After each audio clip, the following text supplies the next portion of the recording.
50 heavy lashes threatened the frail wet nurse. Guards forced the screaming widow to her knees on the ground. The domineering master suddenly shouted for the punishment to stop. He walked into the courtyard and glared at the arrogant lady. He tore open the paper, revealing the missing pages beneath. The wicked rival wet nurse instantly dropped her fake smile. The heavy sound of slaps echoed loudly through the vast silent courtyard. The guards dragged the screaming rival away. 10 taels of heavy silver fell into the widow's trembling hands. She clutched the cold coins tightly and knelt to thank her towering master. Rewinding the timeline explains this intense melodramatic family feud. The desperate widow was chopping heavy logs on a remote barren mountain. Swinging the heavy iron axe had exhausted her frail slender body. A bleeding wounded man lay unconscious among the parched shrubs. She knelt beside him, checking his faint shallow breaths. She gave him clean water to drink, saving him from severe blood loss. When the wounded man awoke, his gaze was that of a terrifying dark predator. She fled the dark, desolate mountains, leaving this strange man behind. The powerful master realized that his severe misogyny had not surfaced at all. Contact with this particular mountain woman had not triggered any physical revulsion. He immediately ordered his elite secret guards to search for her. Sudden hunger threatened the poor widow and her young daughter.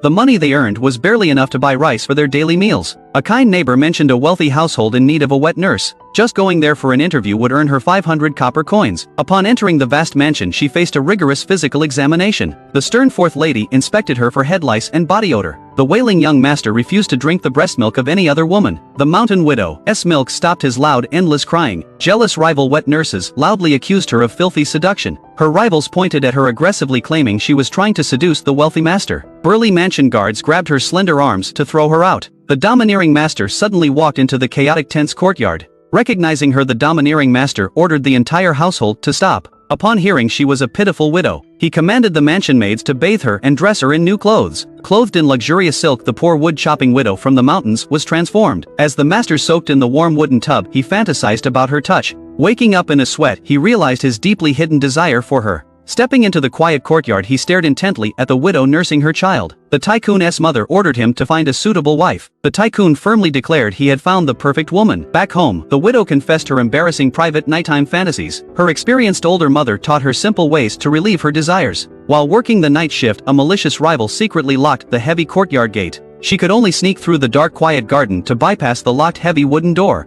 On a cold night, the domineering master practiced swift swordplay. He violently pinned the startled widow against a hard stone pillar. He demanded loudly that she become his exclusive wealthy woman. The widow begged for mercy and firmly refused to remarry another man. She escaped the domineering master's powerful grip. The next bright morning, the young master suddenly developed a severe fever. The fourth lady angrily accused the widow of sleeping on the job. The forged duty roster clearly became irrefutable evidence of a fabricated crime. The mansion's guards violently pinned the widow to the ground. The master stepped forward and exposed the hidden, torn-up duty